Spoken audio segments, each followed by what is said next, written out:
So hello everyone, this is me Komal. Thank you so much everybody for clicking in this video. लगातार चल रहे दहाड़ 1.2 के आज के वीडियो में आप सभी का भरपूर स्वागत है। और आज के इस वीडियो में हम देखने वाले हैं जीव जनन कैसे करते हैं। इंग्लिश में बोले तो how do organism reproduce chapter के लेक्चर 1 को। और आज के इस लेक्चर 1 में हम क्या क्या पढ़ने वाले हैं जानने के लिए बने रहिएगा वीडियो में लास्ट तक। तो चलिए शुरू करते हैं। चैप्टर का नाम है कि जीव जनन कैसे करते हैं। सबसे पहले तो चैप्टर के नाम को समझ लीजिए। सबसे पहला वर्ड है हमारे सामने जीव। तो आखिर जीव क्या होते हैं, जीव हम कहते किसे हैं? क्या केवल हम ही लोग जीव हैं, पेड़ पौधे जीव नहीं है? तो अगर आप इस गलतफहमी में हैं तो बाहर आ जाइए। क्यों? क्योंकि पेड़ पौधे भी जीव होते हैं और हम लोग भी जीव होते हैं। रीजन ये है कि देखो, ऐसा कोई भी क्रिएचर आप ले लोगे, प्राणी ले लोगे, जिसमें क्या होगा, श्वसन, उत्सर्जन, पोषण, जनन, वृद्धि, उपापचयी क्रियाएं, ये सारी चीजें जिसके अंदर होती रहेंगी ना, वो क्या होता है, हमारा जीव होता है। जैसे कि हम खाना खा रहे हैं तो क्या पेड़ पौधे खाना नहीं खाते? वो भी खाते हैं। सूर्य के प्रकाश से रोशनी ले लेंगे, उनकी पत्तियों में भोजन बनेगा। प्रकाश संश्लेषण की प्रक्रिया तो मैंने आप लोग को पहले ही समझा दिया है। तो उसी तरीके से यानी कि जीवों की बात हो गई, हम अपनी और पेड़ पौधों सबकी बात करेंगे। जनन, जनन क्या होता है? तो जनन हम यहाँ से बताना आप लोग को स्टार्ट करेंगे। जनन के बारे में जानकारी को देना कैसे करते हैं, जीव जनन कैसे करते हैं। जनन का सीधा सा अर्थ कहा जाए तो अपने समान संतति को उत्पन्न करना, बच्चे को उत्पन्न करना। इंग्लिश में बोले तो हाउ डू ऑर्गेनिज्म रिप्रोड्यूस, यानी कि ऑर्गेनिज्म रिप्रोड्यूस कैसे करते हैं। इसमें सबसे पहला हमारे सामने आता है कि जीवन काल क्या होता है। इस चैप्टर में सबसे पहला वर्ड आपके सामने आएगा जीवन काल। तो हमने तो कई बार सुना है कि इसका जीवन काल इतना है, गाय का जीवन काल इतना है, कौवे का जीवन काल इतना होता है, कुत्ते का जीवन काल इतना होता है, मनुष्य का जीवन काल इतना होता है। लेकिन दीदी आखिर हम जीवन काल कहते किसे हैं? तो देखिए, जन्म से लेकर के किसी प्राणी की, किसी जीव की मृत्यु तक के काल को, यानी कि जन्म से उसकी मृत्यु तक का जो काल होता है उसे हम जीवन काल कहते हैं। काल का मतलब होता है समय। काल का मतलब क्या होता है? काल का मतलब होता है समय। काल का मतलब समय हो गया, यानी कि जन्म से लेकर के मरने तक का समय। अच्छा, आप ऐसा नहीं बोल सकते कि जैसे भगवान न करे किसी के साथ ऐसा हो, लेकिन अगर कोई इंसान जा रहा है कहीं पर, उसका एक्सीडेंट हो गया, मान लो कि मतलब बचपन से ही था वो, पर 16-17 साल में एक्सीडेंट हो गया, भगवान न करे डेथ हो गई, तो आप ये नहीं बोल सकते कि मनुष्य का जीवन काल 17 साल होता है क्योंकि 17 साल में उसका डेथ हो गया। आप ऐसा नहीं कह सकते। क्यों? क्योंकि वो उसका जैसे अचानक से आकस्मिक हो गया है। हम एक एवरेज निकाल करके बातचीत करते हैं। एवरेज निकालोगे तो जैसे हम मनुष्य हैं, हमारा 60 से 70 काल जीवन काल है, क्योंकि मतलब जन्म से लेकर के 70 साल तक तो फिक्स है। लेकिन क्या होता है, किसी की मृत्यु आगे पीछे आकस्मिक किसी चीज के बीमारी की वजह से हो जाती है, तो उसे जीवन काल नहीं कहेंगे। एक फिक्स हम एवरेज निकालेंगे कि जैसे इतने साल तक लगभग है। अब उसमें अगर कुछ ऊपर नीचे हो जा रहा है तो फिर इंसान क्या ही कर सकता है।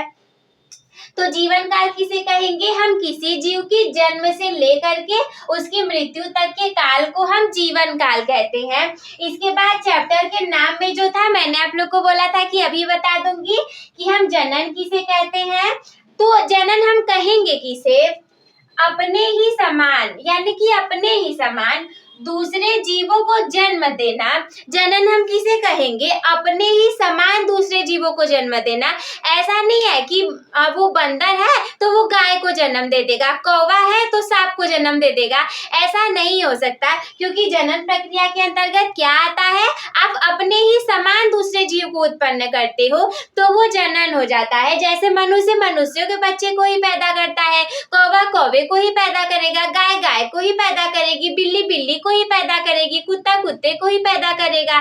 तो इसी तरीके से, लेकिन आखिर जनन की आवश्यकता क्यों है?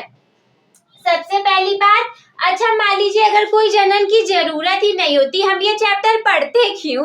कोई जरूरत ही नहीं होती, छोड़ो जाने दो, क्या जरूरत है जनन पढ़ने की, नहीं पढ़ेंगे। लेकिन नहीं, जनन की आवश्यकता है, वरना लोग इतने इतने बच्चे क्यों पैदा करने लग जाते हैं? कहीं ना कहीं तो आवश्यकता है, तभी तो। वैसे उन्हें ये आवश्यकता पता नहीं है, लोग किसी और कारण से पैदा कर देते हैं, परंतु बायोलॉजिकल जब हम बात करेंगे तो सबसे पहली आवश्यकता ये होगी कि किसी जाति की निरंतरता बनाए रखने के लिए, जैसे कि सोचिए हम मनुष्य हैं, अगर मनुष्य जनन ना करे यानी कि बच्चे को पैदा ना करे तो आपकी पीढ़ी वहीं पर खत्म हो जाएगी, आपका नामो निशान ही खत्म हो गया, आगे कुछ नहीं जाने वाला।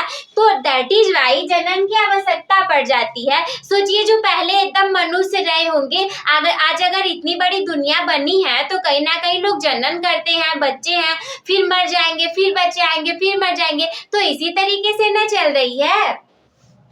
इसके बाद सेकेंड वाला है कि अपने समान लक्षण वाले जीवों को उत्पन्न करने के लिए, जैसे कि समझ जाइए मैं इंसान हूँ, मैं बहुत सारे काम कर रही हूँ, अगर इंसान ही ना हो तो वो सब काम कैसे होंगे? उन सभी कामों को करने के लिए मुझे अपने समान लक्षण वाले जीवों को उत्पन्न करना पड़ेगा, तो उसीलिए हमें जनन की आवश्यकता पड़ जाएगी। तीसरे इंपॉर्टेंट पॉइंट की बात करें तो संतानों में विभिन्नताएं उत्पन्न हो जाती हैं। कैसे? जनन के द्वारा। जनन की आवश्यकता इसलिए है, जैसे ना मान लीजिए मैं एक डॉक्टर हूँ, वैसे तो फिलहाल मैं टीचर हूँ आप लोग के लिए, लेकिन मान लीजिए मैं एक डॉक्टर हूँ, तो क्या मेरा बेटा भी डॉक्टर ही होगा? नहीं, हो सकता है कि वो गायक बन जाए, पहलवान बन जाए, सपोज दैट वो कुछ भी बन सकता है। तो विभिन्नताएं उत्पन्न करने के लिए अगर सारे लोग डॉक्टर ही होते जाए और सारी लड़कियां ही होते जाए, फिर सारे लड़के ही होते जाए और सारे मंद बुद्धि होते जाए, किसी के पास बुद्धि ना हो, तो फिर दुनिया कैसे आगे चलेगी? जनन के द्वारा ना लोगों में विभिन्नताएं आती हैं, और जो विभिन्नताएं आती हैं उसी की वजह से ये जो विभिन्नताएं होंगी ये जैव विकास का आधार होती हैं। यानी अगर जीव विकसित हो रहे हैं, दुनिया हमारी चल रही है, तो कहीं ना कहीं लोगों में विभिन्नताएं हैं, बहुत सारे लोग अलग अलग प्रकार के काम कर रहे हैं, तब जाकर के ये दुनिया चल रही है। सारे लोग एक ही काम करने लगे, सोचो अगर सारे लोग केवल पढ़ने लग जाए, कोई सब्जी ना बेचे, कोई खाना ना बनाए, कोई घर के काम ना करे, कोई ऑफिस के काम ना करे, कोई पढ़ाने के लिए ना जाए, कोई कुछ ना करे, खाली बस सारे लोग पढ़े, तो क्या दुनिया चल पाएगी? नहीं चल पाएगी। कोई घर न बनाए तो आप कहाँ रहोगे? कोई भोजन न पकाए तो आप खाओगे क्या? कोई पढ़ाए नहीं तो आप पढ़ोगे क्या? कोई पेपर नहीं बनाए, कोई किताब नहीं बनाए तो आप पढ़ोगे कैसे? कोई मोबाइल फोन नहीं बनाए तो आप देखोगे कैसे? मतलब कि लोगों में विभिन्नताएं लाना बहुत जरूरी है, और इसी की वजह से जनन की आवश्यकता हो जाती है। तो अब ये भी कंफ्यूजन हो सकता है ना कि आखिर ये विभिन्नताएं क्या होती हैं? तो चिंता किस बात की, आपकी दीदी है ना आपके साथ। सबसे पहले आप लोग इसका स्क्रीनशॉट ले लीजिए, फिर मैं आप लोग को इसके आगे विभिन्नताओं के बारे में भी डिटेल जानकारी दे दूंगी। तो नेक्स्ट हेडिंग हमारे सामने है जनन के मूल तत्व, और इसके बाद आप लोग के कंफ्यूजन को दूर करूंगी जो कि है विभिन्नताओं को लेकर के। जनन के मूल तत्व की बात करें तो उसमें ना हमारा डीएनए आता है। अब डीएनए के बारे में पर्टिकुलर मैं यहाँ पे तो नहीं बता सकती, इसके लिए मैं आप लोग को अलग से वीडियो प्रोवाइड कर दूंगी, और मैंने आप लोग को बताया भी है। आप ऐसा नहीं कह सकते कि दीदी आपने हमें डीएनए के बारे में नहीं बताया है। डीएनए का फुल फॉर्म क्या होता है? सारे लोग तुरंत कमेंट बॉक्स में बता दो, उसके बाद मैं बता देने वाली हूँ। तो डीएनए का फुल फॉर्म होगा डीऑक्सीराइबोस न्यूक्लिक एसिड। तो ये हमारा मूल तत्व होता है, क्योंकि जो आनुवंशिक चीजें होती हैं वो डीएनए के द्वारा ही एक पीढ़ी से दूसरी पीढ़ी में जाती हैं। तो इसीलिए मूल तत्व में सिंपल सा एक वर्ड आपको डीएनए याद रखना है, और उसी की मदद से एक पीढ़ी से जो संरचनाएं होंगी, जो चीजें होंगी, कुछ गुण होंगे, लक्षण होंगे, वो दूसरी पीढ़ी में आ जाएंगे। नेक्स्ट हेडिंग है हमारे सामने विभिन्नताएं। तो आखिर हम विभिन्नताएं किसे कहते हैं? जैसे कि अगर मैं आपसे अलग हूँ तो क्यों अलग हूँ? अगर आप लड़का हो, मैं लड़की हूँ, तो कुछ तो विभिन्नताएं होंगी। तो वो कैसे होती है? विभिन्नताओं की बात करें तो ये आकारिकी और शारीरिकी में उत्पन्न परिवर्तन के कारण होती हैं। यानी कि कुछ बाहरी तरीके से देखने में अलग लगेंगे और शरीर में भी कुछ परिवर्तन रहेगा, तो उसे हम विभिन्नताएं कहते हैं। और ये कितने प्रकार की होती हैं? विभिन्नताएं हमारी दो प्रकार की होती हैं। आप सोच सकते हो कौन कौन सी होंगी? विभिन्नताएं दो प्रकार की होंगी। सबसे पहली होगी उपार्जित विभिन्नता, सेकंड होगी वंशागत विभिन्नता। सबसे पहला हमारे सामने उपार्जित विभिन्नता और दूसरी वाली है वंशागत विभिन्नता। तो उपार्जित वाले में क्या होगा कि ये वातावरणीय कारकों पर निर्भर करेंगी। जैसे ना ये आनुवंशिक आपके अंदर से नहीं आएंगी। जैसे कि मान लो आप अगर पढ़ रहे हो तो आप नहीं भी तो पढ़ सकते थे। ये वातावरणीय कारक है, आपने उपार्जित कर लिया है। कोई आपका दोस्त है वो पढ़ाई नहीं करता लेकिन आप पढ़ाई करते हो, इसका मतलब आप उससे विभिन्न हो, आप उससे अलग हो। और ये वातावरणीय कारक है कि अपने दोस्तों को देख करके या फिर टीचर की बात सुन करके या मुझे देख करके किसी से इन्फ्लुएंस प्रभावित होकर के या किसी से बहुत ज्यादा प्रभावित होकर के आप पढ़ाई करने लगते हो। तो ये वातावरणीय कारक के अंतर्गत है। जबकि वंशागत की बात करें तो ये बाहर से नहीं सीखोगे, ये आनुवंशिक ही आपके अंदर आ जाएंगी। जैसे कभी कभी ऐसा होता है कि किसी के पापा बहुत अच्छे गायक होते हैं तो उनका बच्चा भी बहुत अच्छा गायक हो जाता है। इसका मतलब वो चीज, वो डीएनए, वो जीन उनके पापा से निकल करके उस बेटे में भी आ गई है।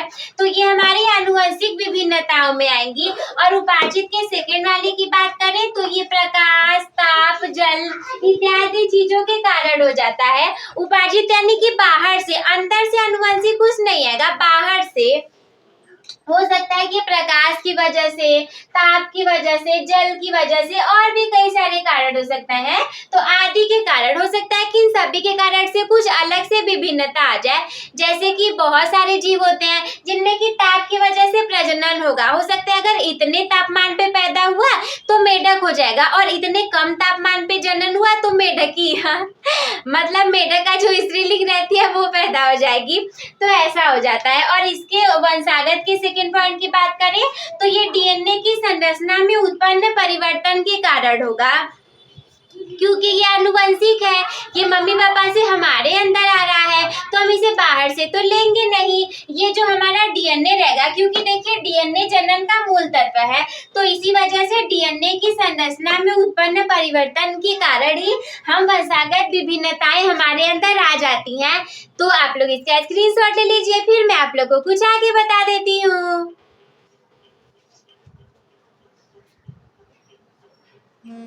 आज के लेक्चर का लास्ट टॉपिक हमारे सामने है कि विभिन्नताओं का महत्व क्या होता है।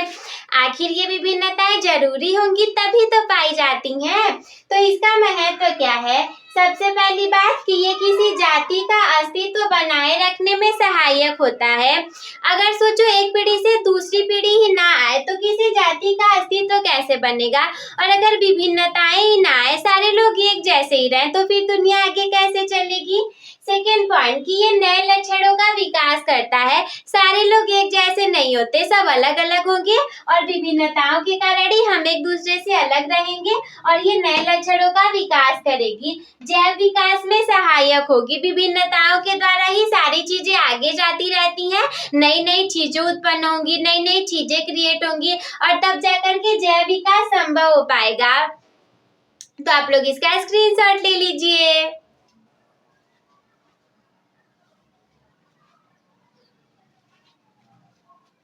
तो बस मेरे प्यारे साथियों, आज के हमारे लेक्चर में इतना ही। हम मिलते हैं आपसे अगले वाले लेक्चर में किसी नए पॉइंट और नई जानकारी के साथ। तब तक के लिए धन्यवाद।